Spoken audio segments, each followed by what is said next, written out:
Okay, so for at least 2 years, I thought that this beautiful Bible was lost. Deborah Newman made this beautiful cover for me, the sewing expert. I just found it hidden in my van. And here comes the PowerPoint that I got straight from the living God. All right, here we go. The introduction to Grandpa Honesty Guy and the Jesus Goodies. And this is for you, all of you.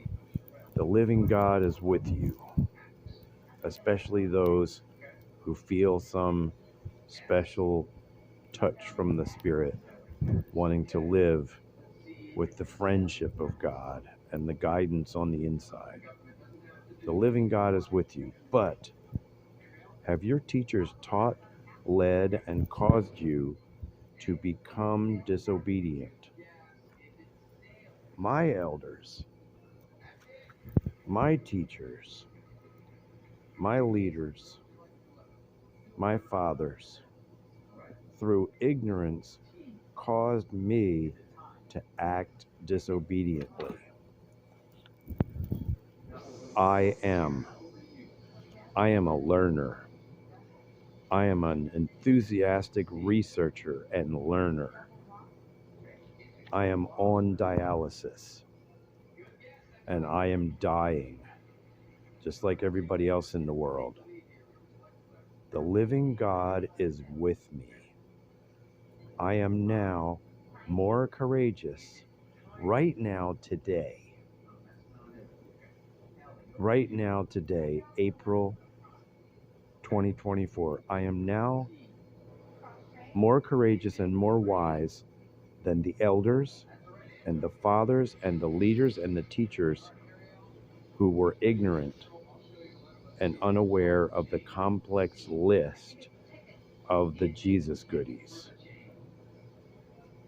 My elders were unaware of the list of the Jesus goodies, and I am now on top of that game. There are many ways of self-destruction and demonic influence. I will tell you about the self-destructive evil that I was engaged in ignorance and a clueless lack of wisdom. I will tell you about my own personal messes so that you can make the same explanation about yourself in order to be honest and safe and to protect and preserve your women, your children, and your important loved ones that you care about. I'm going to start by telling you about my disasters so you can have fun discerning your own disasters and following suit, because you're going to get the details of how to figure all the junk of life out. Okay? I am able to train you and help you to become an actual loving voice of peace and success from the living God.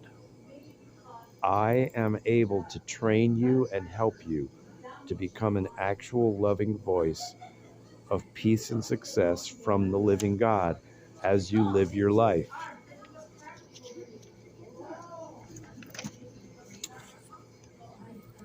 Today, the living God, the Spirit of loving kindness, has showed me in a secret, special way that I am like Esther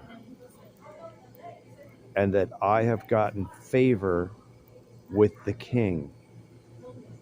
I got a picture that 30 years ago, I got favor with the king.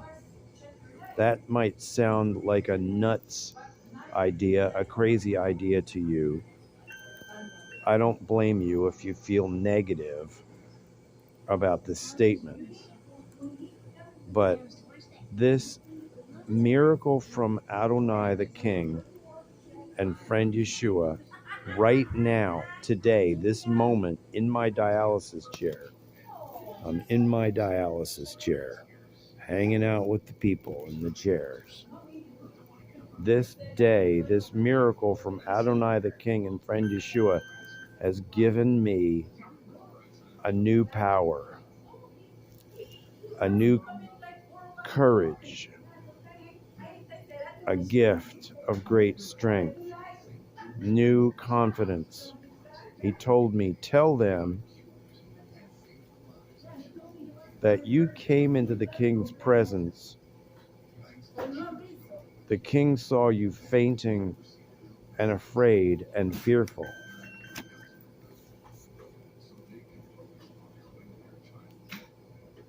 Tell them that King Yeshua, the Prince of Peace, the Almighty, has adored you and gathered you into his arms.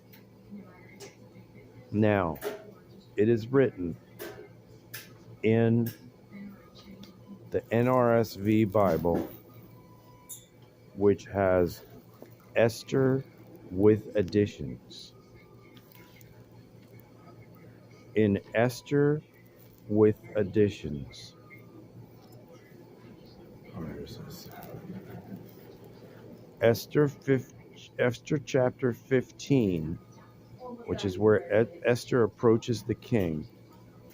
But in the NRSV, it's Esther 15, addition D, verse 5 to 16. And these are the details that I've written out to simplify. The one who approached the king, God is calling me one who approached the king. That one who approached the king was radiant with perfect beauty and looked happy, as if beloved. On the surface, the one that was approaching the king looked like they were happy and beloved and everything was cool, but the one that was approaching the king, her heart was frozen with fear. And that's what I've been in the past 30 years. I have been terrified that I did not know that God was real for 40 years because of the weakness of the church at large in America. He said to me, this is you. Your heart was full of fear.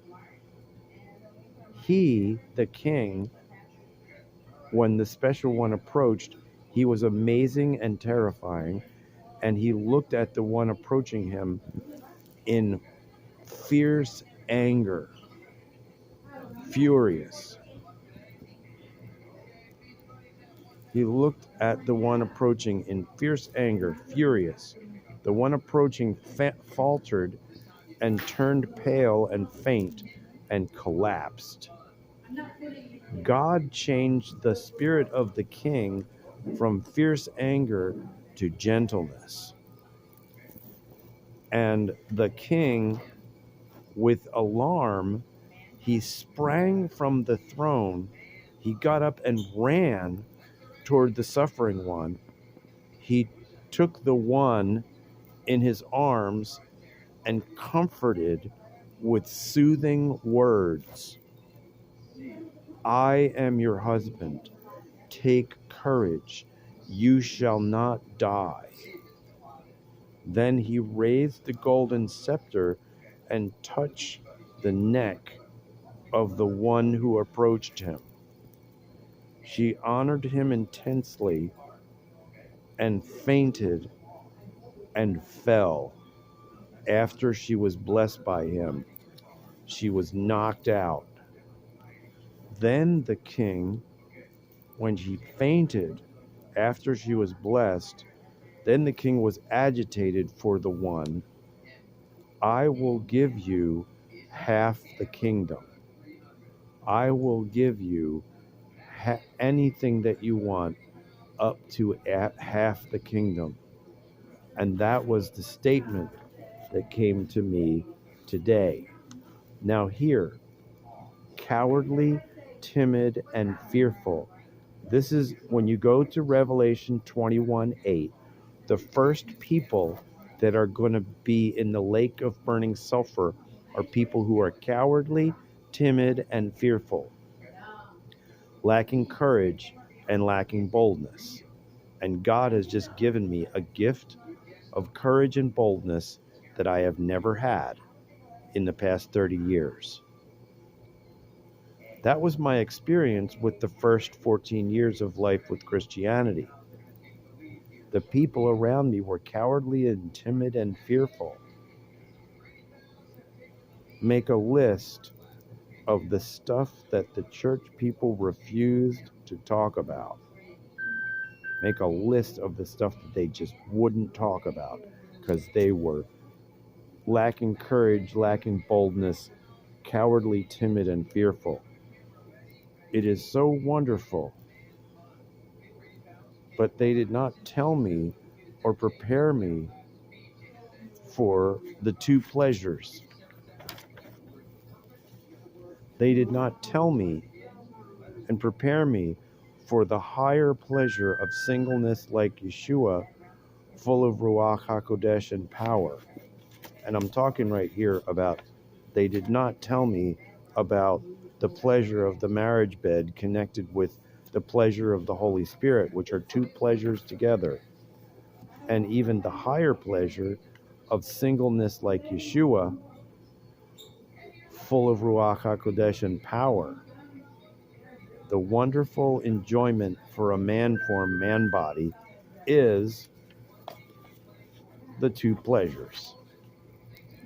The pleasure of having your own marriage bed and the pleasure of flowing in the Holy Spirit. And that's one of my primary points. Now, this is just a beginning. But if people are not courageous to talk about the baptism of the Holy Spirit and the needs for humans and the need for a decent marriage, if people are timid of talking about all this stuff that goes wrong, then your kids are going to end up going wrong. This is my I am a learner, and I'm more dedicated to learning. I am an enthusiastic researcher and learner, and I might be the best learner about the God stuff that you are ever going to meet in your entire life in person. Yahoo, yippee. I've got the courage to talk about every single kind of craziness that humans go through so that the children and the young people are not running off the rails and being insane like I was secretly for the better part of 40 years. Yahoo, this is the moment, this is the statement, it's happening, this is the first rush.